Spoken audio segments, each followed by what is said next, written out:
So welcome to day 125, scaling my marketing agency to 10k a month. I'm technically recording this from the day after. It's like just before 8 o'clock. I'm like running out just to do a bit of food shopping right when it opens, so that I can get some of those bits and it not be busy and still be able to get back to be working when kind of everybody else is. I've been up early today because, well, I tend to try and do 6 a.m. till 6 p.m. anyway, working. I have felt quite a lot of resistance even today from what happened yesterday and the kind of tasks and actions I've taken away from it, but still getting through it and doing the things that are necessary that I need to do. So essentially for today, the Tuesday, day 125, had technically a couple of sales calls. So I had one proper one. Essentially I had a lead come in really early in the morning, about 7:30, and then called just after 9. And we essentially did the intro call then. So she didn't book a call straight away, but we kind of did the intro call then, set her onto the main call, and then that was it. Like we had the main call in the afternoon at about 4. Before then I had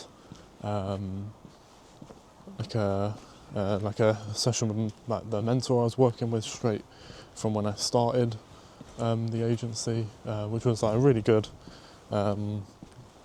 session. It was good in the sense of sometimes it's just really great to clarify some things that I already do know,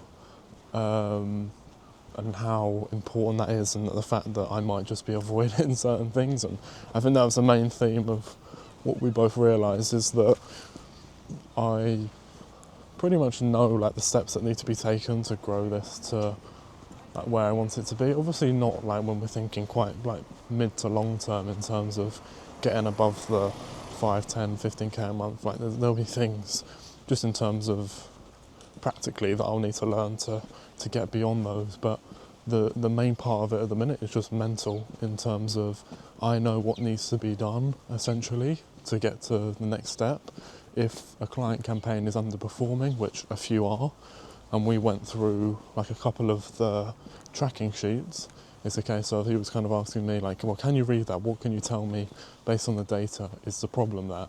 And I was saying, well, with this one, it's like a conversion issue, so we need to be looking at like these 3 different variables, and if they're, which one's not in line, and then making the necessary adjustments based upon that. And it was just a case of him going, well, yeah, that's it, but why aren't you doing it? And the real reason behind all of that was that I just have like so much resistance against it, because I realise naturally I just push things away when they become really stressful, and part of me does not like that about myself, in the fact that I've always kind of considered myself obviously to be like a hard-working person, especially in the last couple of years, and wanting to be that type of person that's always just getting at it as soon as a problem hits. I'm like right there in the thick of it, making sure that it's solved. But to be completely honest, naturally I'm not always like that, and I like to put things off or push them away and do other things, like try and read more crap about how to get rid of the anxiety, rather than, and you would have seen this from yesterday's video, which is just do the things that are necessary for me to get myself forward. And action beats anxiety. If I just make sure I say, okay, what is it specifically that I am not facing right now? Make it like doing the thing. Just essentially what my mentor said to me, he was like, look, just simple as just set 2 hours aside, and I've been doing that this morning, and I'm also going to be leveraging Claude and AI to be doing it into the future as well, with reviewing calls from my setter to see what's the issues with those, and create a kind of formula for the AI to be looking at, so that it can actually score it based on different standards that I have, based on what is the setter framework, what is it that I want them to focus on, so like taking deposits, getting them booked in general, things like that. So yeah, these are all things that I can just put in place, and I just need to do the work to do that. And the last couple of weeks of me not having good results for everybody, it's just a case of not following all of those steps that I know I could and should be taking. And that's most likely the reason, well, it is the reason for all of those. There will be certain ones where it's just a case of, at the end of the day, I am very new to it overall. So I find that, yeah, overall it's still a case of having to learn certain things and still like improve upon those, because I'm not like super experienced in it still. Like, it's only been 9 months, right? So there's still a lot of learning points and things like that, etc.